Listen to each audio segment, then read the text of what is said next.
The wedding rehearsal dinner at the Fairmont Grand Hotel was in full swing when my sister Victoria discovered the problem of what to do with me during her ceremony. 40 relatives and wedding party members filled the private dining room, celebrating her upcoming marriage to James Blackstone III, whose family owned the largest software consulting firm on the West Coast. At 26, I sat quietly at the singles table, still treated as the family's perpetual disappointment, the sister who'd dropped out of corporate life to work for what everyone assumed was some struggling tech startup. "Ladies, we need to discuss tomorrow's logistics," Victoria announced, standing beside her elaborate seating chart.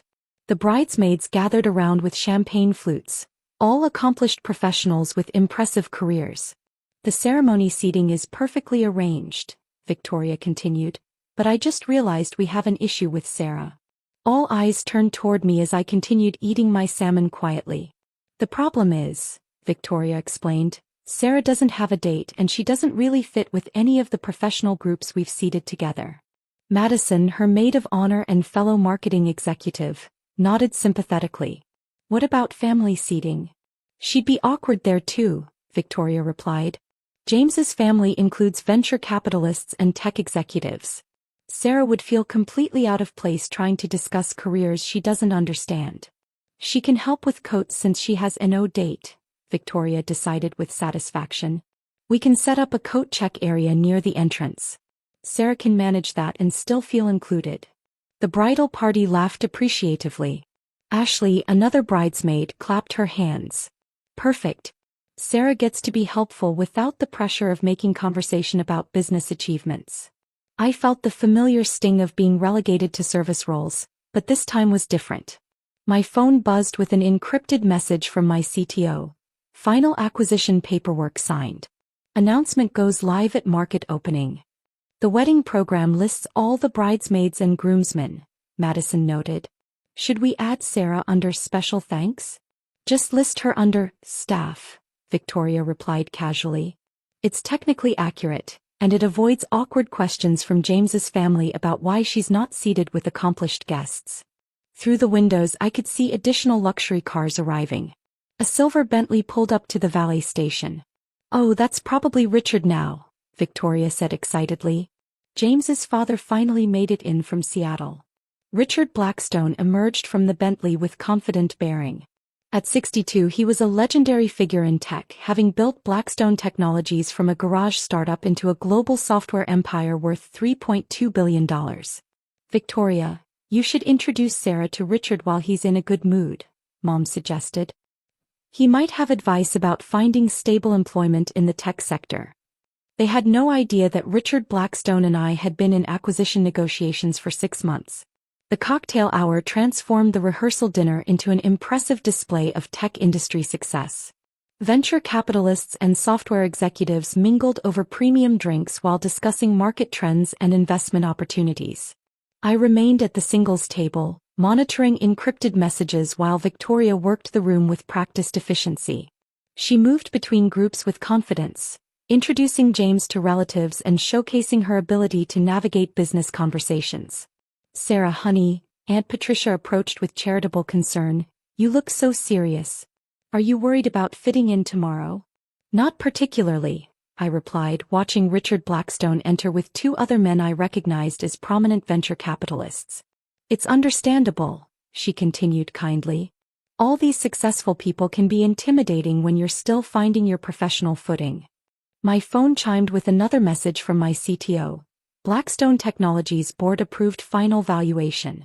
$2.8 billion confirmed. Press release ready for your approval. Perfect timing. "Excuse me," I told Aunt Patricia. "I need to handle something urgent."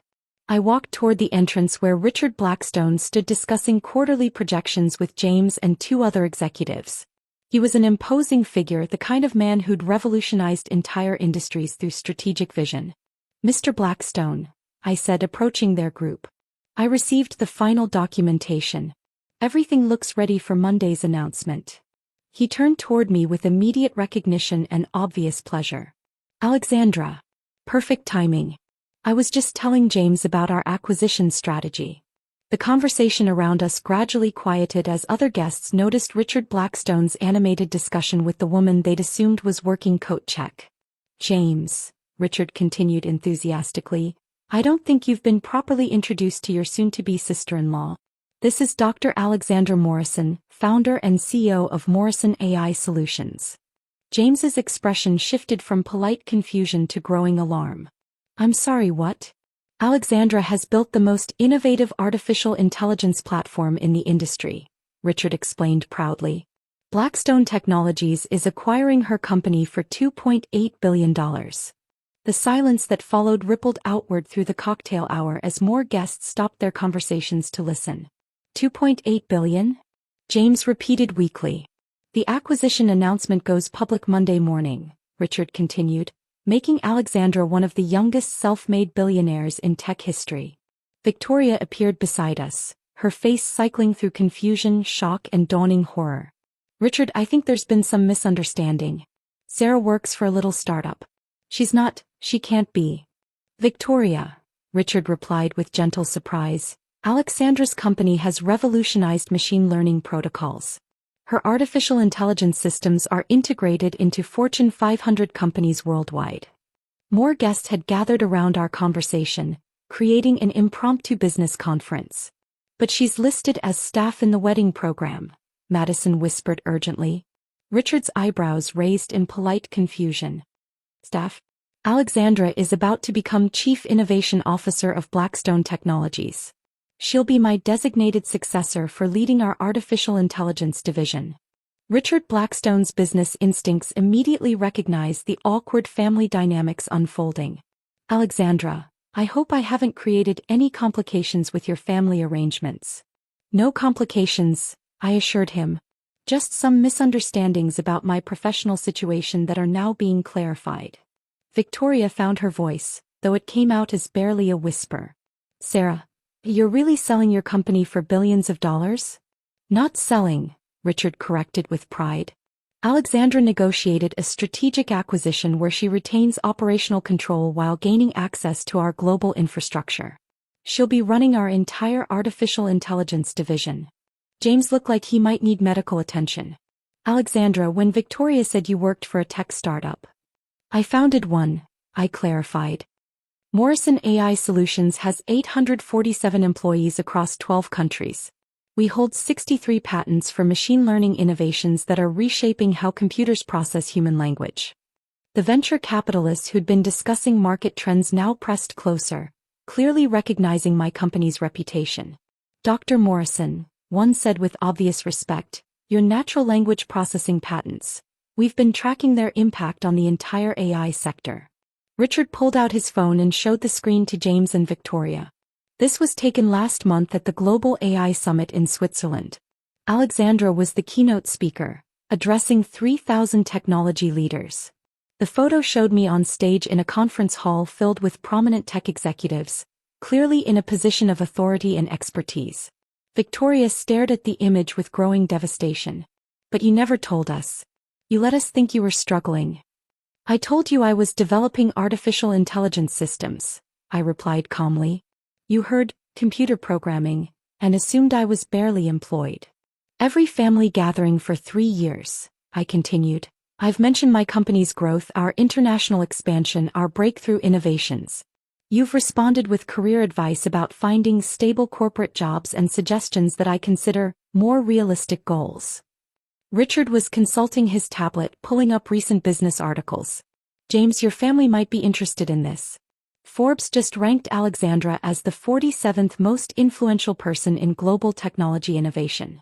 The wedding guests who'd been pitying my lack of professional success now realized they'd been networking with one of the most powerful figures in the tech industry.